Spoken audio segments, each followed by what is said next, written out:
Hi hello welcome to Kolguri 24/7 news channel.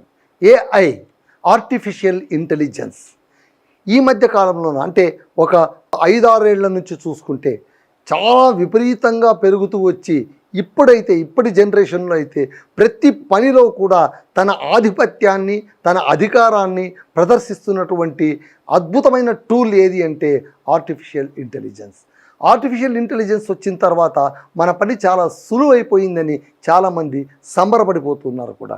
ఎందుకంటే ఇప్పుడు ఇంతకుముందు మనకు అంత నోటి లెక్కలు ఉండేవి, ఆ తర్వాత నోటితో క్యాలిక్యులేషన్ చేసుకునే వాళ్ళం. ఇంత పొడుగ్గా కొండవీటి చాంతాడంతటి నంబర్లు వేసినా కూడా పైనుంచి కింద దాకా క్యాలిక్యులేట్ చేసి చెప్పుకునే వాళ్ళం. అంతెందుకండి, మొబైల్ ఫోన్ వచ్చిన కొత్తలోన ఒక్కొక్కరికి ఎంత లేదన్నా కూడా 400, 100 నంబర్లు గుర్తుండేవి, వాళ్ళ వ్యక్తుల నంబర్లు గుర్తుండేవి. ఎప్పుడైతే ఫోన్ పైన పేర్లు డిస్ప్లే కావడం మొదలుపెట్టాయో అప్పుడు నంబర్లు మర్చిపోవడం మొదలుపెట్టారు. ఇప్పుడు పేరు గుర్తుంటుంది కానీ నంబర్ గుర్తుండట్లేదు. సో సాంకేతికత పెరుగుతున్న కొద్దీ మన ఆధారపడేటువంటి తత్వం కూడా పెరిగిపోతుంది. పని సులువు అవుతుందని సంబరపడిపోతున్నామే కానీ ఆ పని చేసేటువంటి సామర్థ్యాన్ని మనం పోగొట్టుకుంటూ ఉన్నామా అని ఎవరూ ఆలోచించట్లేదు. అంతెందుకు, ఇప్పుడు 10 మంది చేసే పని, 20 మంది చేసే పని, 100 మంది చేసే పనిని ఆర్టిఫిషియల్ ఇంటెలిజెంట్ కేవలం ఒక మౌస్ క్లిక్తోనే చేసేస్తుంది. దానికి మనం సంబరపడదామంటే సంబరపడే వాళ్ళు యజమానులు మాత్రమే, మళ్ళీ బాధపడవలసిన వాళ్ళు పనిచేసేవాళ్ళు. ఎందుకంటే ఇప్పటికే మనకు మైక్రోసాఫ్ట్, ఒరాకిల్ లాంటి పెద్ద పెద్ద ఐటీ కంపెనీల్లోన, మల్టీనేషనల్ కంపెనీల్లోన ఉద్యోగులను ఊచకోత కోసినట్టు కోసేసి అవతల పడేస్తున్నారు. రాత్రికి రాత్రే కేవలం సింగిల్ ఈమెయిల్తోన ఒరాకిల్లోన దాదాపు 50,000 మందిని ఉద్యోగాల నుంచి తీసేశారు. అలాగే మైక్రోసాఫ్ట్లో కూడా లక్షలాది మందిని, ఇంక్లూడింగ్ వైస్ ప్రెసిడెంట్. మైక్రోసాఫ్ట్లో అయితే ఇంక్లూడింగ్ వైస్ ప్రెసిడెంట్ కూడా తీసి పడేశారు. సో ఈ రకమైనటువంటి ఉద్వాసన కార్యక్రమం, ఉద్వాసన పర్వం, ఉద్యోగ పర్వం పోయి ఉద్వాసన పర్వం వస్తుందంటే దానికి ప్రధాన కారణం ఎవరై అంటే కర్త, కర్మ, క్రియ అంతా కూడా ఆర్టిఫిషియల్ ఇంటెలిజెన్స్. అంటే ఆర్టిఫిషియల్ ఇంటెలిజెన్స్ ఒక రకంగా భస్మాసుర హస్తంలాగా మారిపోయిందా? మనం తెచ్చుకున్న వరం మనకి శాపంలా మారిపోతుందా అంటే చెప్పలేం.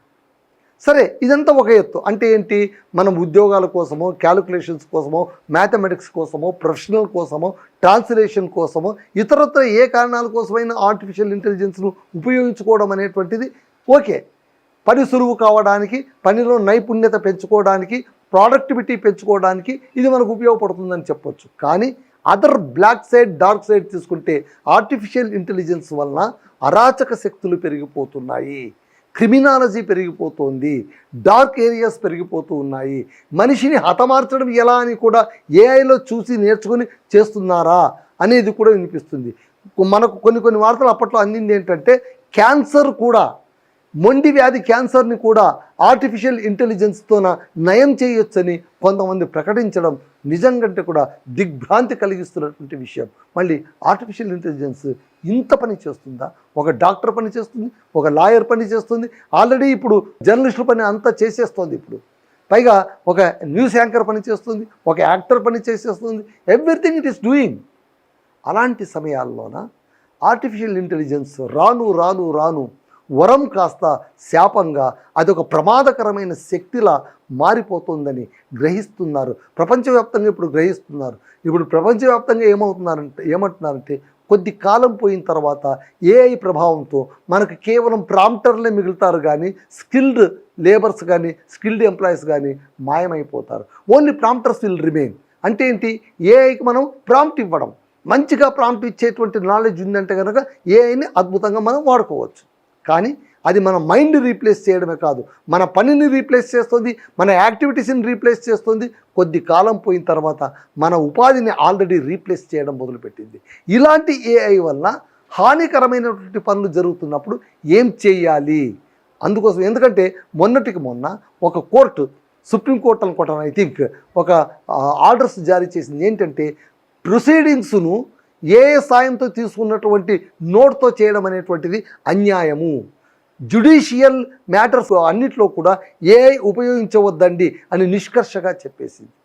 అలాగే హెల్త్ మ్యాటర్లు కూడా, ఆరోగ్య రంగంలో కూడా ఏఐని ఉపయోగిస్తూ ఏవైనా పొరపాటు జరిగితే మనిషి జీవితానికి అది ఎంత ప్రమాదకరం. సో ఇలాంటి ప్రమాదకరమైనటువంటి పరిస్థితుల నుంచి మనల్ని మనం రక్షించుకోవడానికి బయటపడటానికి భారత్ సర్కార్ అంటే ప్రపంచంలో అన్ని సర్కార్లు దేశాలు చేస్తున్నాయి. కొత్తగా ఇండియా కూడా కొన్ని రెగ్యులేషన్స్ తీసుకురావాలి, ఏఐని నియంత్రించడానికి కొన్ని చట్టాలను ప్రయోగించాలని అది భావిస్తోంది. ఆ నేపథ్యంలో ఆ సినారియోలోన ఇవాళ మనం ఏఐ వలన ఇబ్బందులు ఏం కలుగుతాయి, అసలు చట్టాలు ఎలా ఉండొచ్చు, ఆ చట్టాల ద్వారా ఇది ఎలా నియంత్రితమవుతుందో మనం సవివరంగా తెలుసుకుందాం. ఓకేనా? Let's go to the chart. So AI దూకుడు కళ్ళెం తప్పదా అంటే ఈ దూకుడుకు కళ్ళెం వేగ తప్పదు. భారత్లో ప్రత్యేక ఏఐ చట్టం దిశగా కీలక అడుగులు పడుతూ ఉన్నాయి.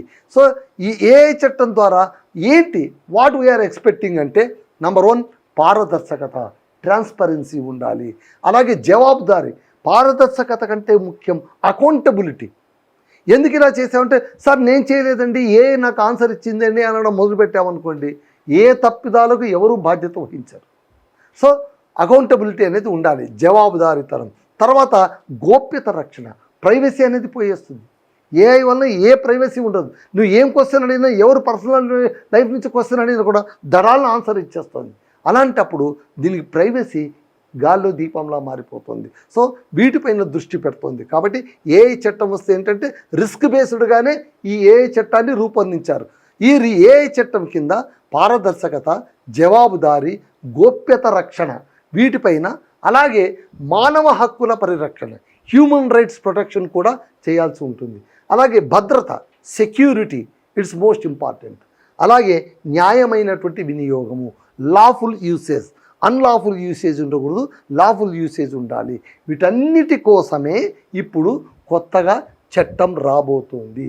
సో ఇక్కడ ఏఐ ద్వారా వేగంగా పెరుగుతున్న ఏఐ సవాళ్ళు ఏంటి, ఇప్పుడు ఏఐ ముందున్నటువంటి సవాళ్ళు ఏంటంటే డీప్ ఫేక్ వీడియోస్. మనం డీప్ ఫేక్ వీడియోస్ గురించి మనం బాగా మాట్లాడుతాం. ప్రసిద్ధులైనటువంటి వాళ్ళు సెలబ్రిటీస్ పైన డీప్ ఫేక్ వీడియోస్ చేయడం వల్ల చాలా వివాదాలు చుట్టుకుంటున్నాయి. చాలామంది ఇప్పుడు రష్మిక కావచ్చు, కొంతమంది హీరోయిన్లు కావచ్చు, వాళ్ళపైన ఈ డీప్ ఫేక్ వీడియోలు రావడం, వాళ్ళు స్పందించడం మనం ఇతరత్ర చూస్తున్నాం.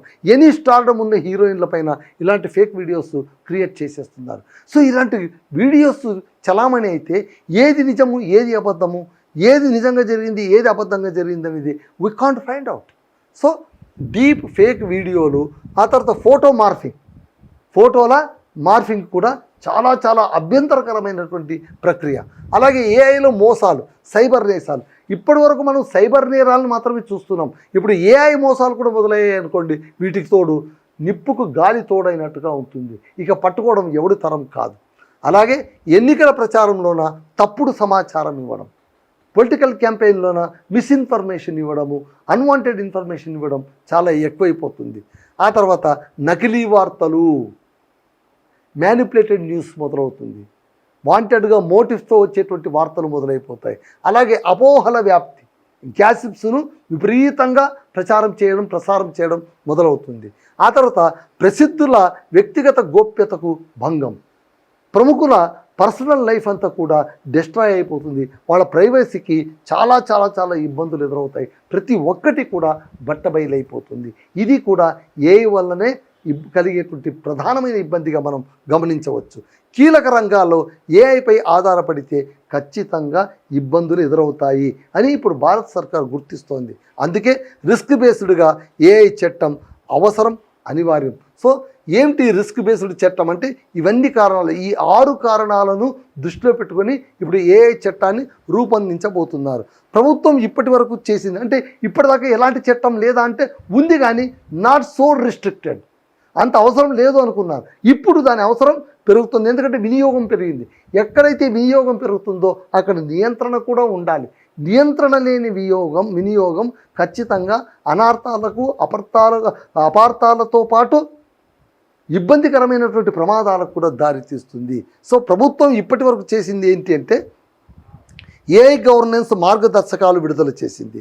అలాగే ఇన్ఫర్మేషన్ విత్ స్టేజ్ వర్డ్స్ విధానం అమలు చేసింది. ఆ తర్వాత పరిశోధన అవసరాల ప్రోత్సాహం పైన, ఆ తర్వాత ప్రజల భద్రతకు ప్రాధాన్యం ఇస్తూ వచ్చింది. అంతర్జాతీయంగా పరిస్థితి ఏంటి? సో ఇండియాలో ఇలాగా, బట్ అంతర్జాతీయంగా పరిస్థితి ఏంటంటే ఐరోపా కంట్రీస్ ఇప్పటికే ఏఐ వినియోగం నియంత్రణ పైన దృష్టి సారించేశారు. మొట్టమొదటి విదేశాల్లో విపరీతంగా వినియోగించినా కూడా ఇప్పుడు విదేశాల్లో చాలా పెద్ద పెద్ద కంపెనీలు, దేశాలు కూడా ఏఐ వినియోగం అంత మంచిది కాదు అనేటువంటి ఒక అభిప్రాయానికి వచ్చేసారు. ఐరోపా లాంటి కంట్రీస్ ఇప్పటికే ఏఐ నియంత్రణకు దిగాయి, ప్రత్యేక చట్టాలు కూడా తీసుకొచ్చేసాయి ఆల్రెడీ. మన ఇండియా ఇప్పుడు మొదలుపెట్టింది, ఐరోపా కంట్రీస్లో ఆల్రెడీ ఇంప్లిమెంట్ అవుతోంది. సో ప్రపంచవ్యాప్తంగా ఏఐపై నిబంధనలు క్రమంగా పెరుగుతూనే ఉన్నాయి. సో భారత్ లక్ష్యం ఏంటంటే, భారత్ ఇప్పుడు ఏంటంటే మోడల్ రూపకల్పన చేస్తోంది, ఆవిష్కరణలకు అడ్డంకి కాకుండా చూసుకుంటోంది. అంటే ఈ ఏఐ చట్టము కొత్త ఆవిష్కరణలకు మళ్ళీ అడ్డంకిగా మారకూడదు, ఇది అవరోధంగా కూడా మారకూడదు, జస్ట్ ఒక నిఘాలాగా ఉండాలి కానీ అడ్డుగా ఉండకూడదని ప్లాన్ చేస్తూ ఉన్నారు.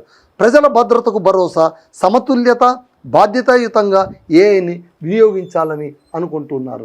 ప్రత్యేక ఏఐ చట్టంలో ఉండేటువంటి అంశాలు ఏంటి, ఏ అంశాలు ఉండవచ్చు అంటే కనుక, నెంబర్ 1 రిస్క్ ఆధారంగా నియంత్రణ, తక్కువ రిస్క్ ఏఐపై తక్కువ నియంత్రణ, అధిక రిస్క్ ఏఐ పైన కఠిన నిబంధనలు.